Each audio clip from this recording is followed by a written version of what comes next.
From the National Newsroom of the Canadian Press, I'm Rob Westgate. The House of Commons resumes this coming Monday, and the first order of business will be the selection of a new House Speaker. At least 6 returning members are asking their colleagues to support their bid to take up the chair. The final list of people running for Speaker will be released on Sunday evening. Meantime, a handful of American senators, most from border states, spent a trip to Ottawa trying their best to put the Canada-U.S. relationship back on track.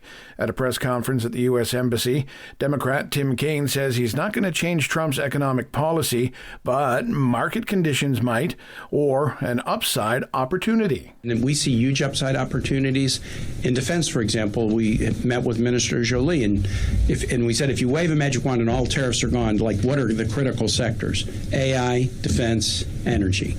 So defense is one of the 3 critical sectors. There's so much we can do together. Of course, Canada and the U.S. have been at odds for months now due to U.S. President Donald Trump's recent policy on tariffs, annexation threats, and calling former Prime Minister Justin Trudeau a governor of the 51st state. Toronto police say they have taken some more drugs off the streets. Investigators say they also arrested a 26-year-old suspect in connection with a drug trafficking probe. After getting a warrant, police say the investigating officers searched the residence in the city's Jane and Finch neighborhood. That is where they say they found some $14,000 in Canadian cash, as well as a number of drugs, including fentanyl and cocaine. Now overseas, where residents of Kyiv were sent scrambling early this morning, many looking for shelter in subway stations as a large-scale Russian drone and missile attack thundered above. At least 15 people were reported injured, and 2 fires were sparked in one district of the Ukrainian capital. Prior to the attack, Mayor Vitaly Klitschko warned residents of more than 20 Russian strike drones heading towards Kyiv. Now back home and on the East Coast with a heads up, the Atlantic hurricane season starts in just over a week, and experts are predicting there'll be more than the usual number of tropical storms this year. Still, Environment Canada meteorologist Bob Robichaud says the actual impact on Canada is impossible to forecast. Based out of the Canadian Hurricane Centre in Halifax, Robichaud says there's no telling where these storms will go or what damage they'll do. And finally, Billy Joel has announced that a brain disorder is forcing him off his current tour. The 76-year-old piano man has canceled all his upcoming concerts across North America and England after being diagnosed with normal pressure hydrocephalus.